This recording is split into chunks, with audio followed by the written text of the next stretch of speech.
all you have to do is pick up your feet and start the walk to your closest Nike store. Wait, do you guys even know anything about Nike? Do you even know where Nike first originated? Well, let me tell you all about it. Today I'll be going over the history of Nike, the scandals that they've been caught up in, and finally, the future of Nike. The trouble in America is not that we are making too many mistakes, but that we are making too few.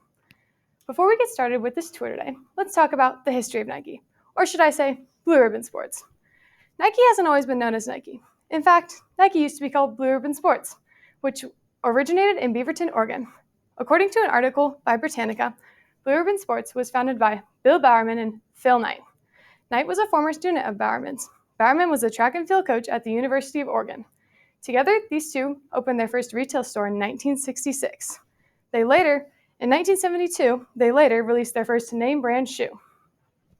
In 1978, Blue Ribbon Sports was renamed to the name that everyone knows and loves today, Nike. In the 1980s, Nike started expanding into different brands, such as Cole Haan, Converse Inc., Canister Sports Inc., and the sports apparel and equipment store, Umbro. In 1986, ACG was created. ACG stands for All Condition Gear. ACG sold items for extreme sports, such as snowboarding or mountain biking. In 1990, Nike opened its first overseas distribution center.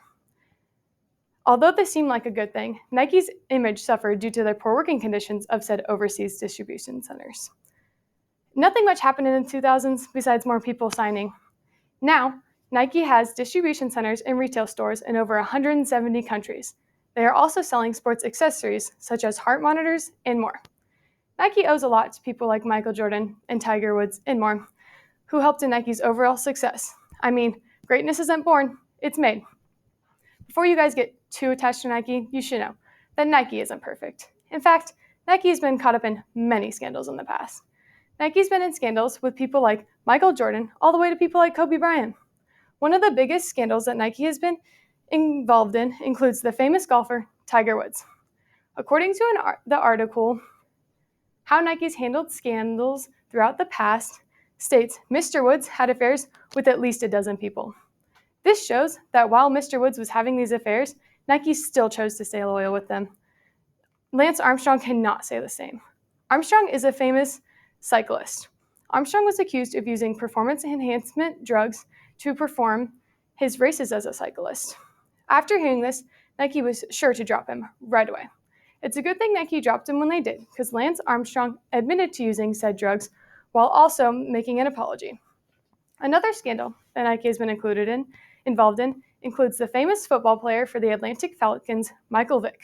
In 2007, Vick was accused of being involved in a dog ring called the Bad News Scandal.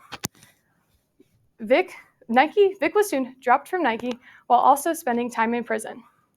And it came to a surprise to everyone in 2011 when Nike re-signed Vick.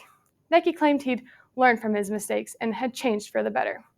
I guess Nike truly believes you don't have to be like anybody to be somebody. Although Nike's been through a lot, they still have plans to expand in the future. Everyone knows that Nike's rise to fame is due to their shoes. In 1983, the first version of the shoe that everyone owns today, Air Force Ones, came out.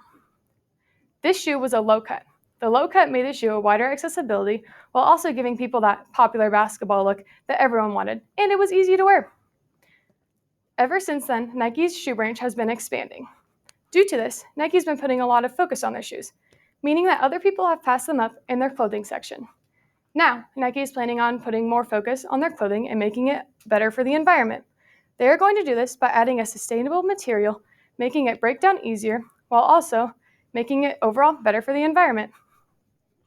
According to the article, Nike aims to use 100% renewable energy by 2025, states Nike is one of the largest users of recycled polyester.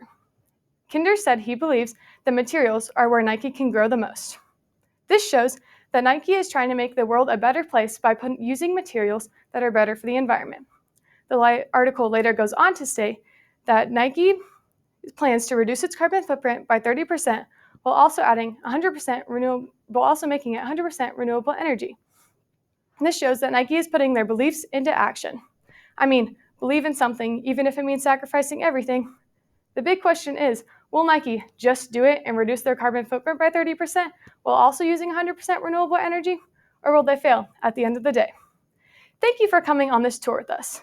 Today we went over the history of Nike, the scandals that they've been caught in, and finally, the future of Nike. Before you leave, make sure you stop by our shoe section, where I'm sure we have a new pair of shoes that you can try on. If you're not a shoe person, that's all right. Make sure you stop by our clothing section, which is carbon dioxide will soon be reduced by 30% and will be made by using 100% renewable energy. And finally, make sure you run the day. Don't let the day run you.